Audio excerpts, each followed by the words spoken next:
I can tell you another interesting story is when I was doing, well, after I did the entrepreneur workshop in Gaborone, well, without going into long history, but I've been thinking about the digitalisation of the business, my financial literacy training business. Essentially always been a class-based group, in-person workshop. But for years now, at least probably 2018, I would say, 2017, it's like, well, what's the digitalization going to look like? Is that, and that, what sort of app, what sort of tool, what sort of this? So that's been going on for, 4 years. Sort of emphasis went to, well, maybe it should be on-demand training, uploading videos onto Udemy. Did a whole bunch of research and sort of preparation to do that. End of 2019, I had some money from the house. I was investing in the business, and there was another strong push for what's the digitalization going to be? What are we going to? What's the first app? And then, of course, COVID lockdowns hit in March. That all stopped.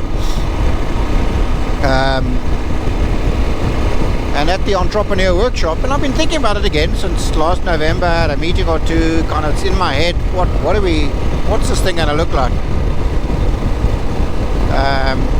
And the received wisdom at that point was, I must do the on demand. It seemed like the sensible thing to do.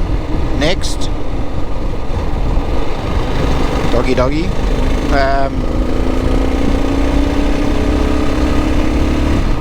But at the entrepreneur workshop, I was running one particular slide where it's right at the end of my 3 modules that I did, and it shows how disarmingly simple double entry accounting is. Just without using debits and credits, it's just saying, look, this is the logic.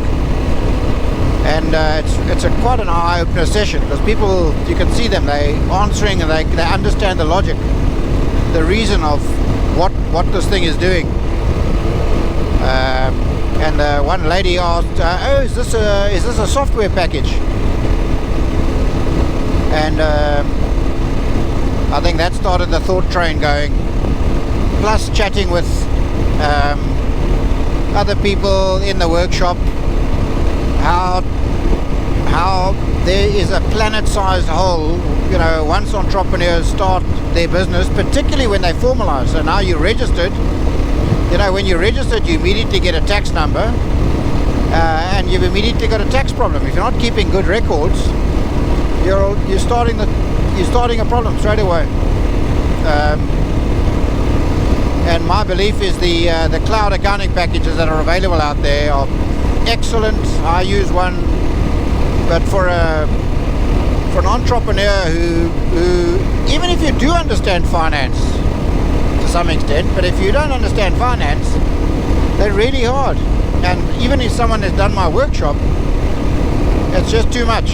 I know, going from my workshop to implement any of those accounting packages, you're going to run into trouble. Anyway, so that's the app idea. I've shopped it with my guy in Rwanda.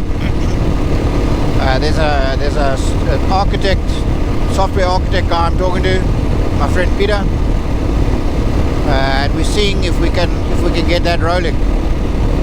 So let's see where we go.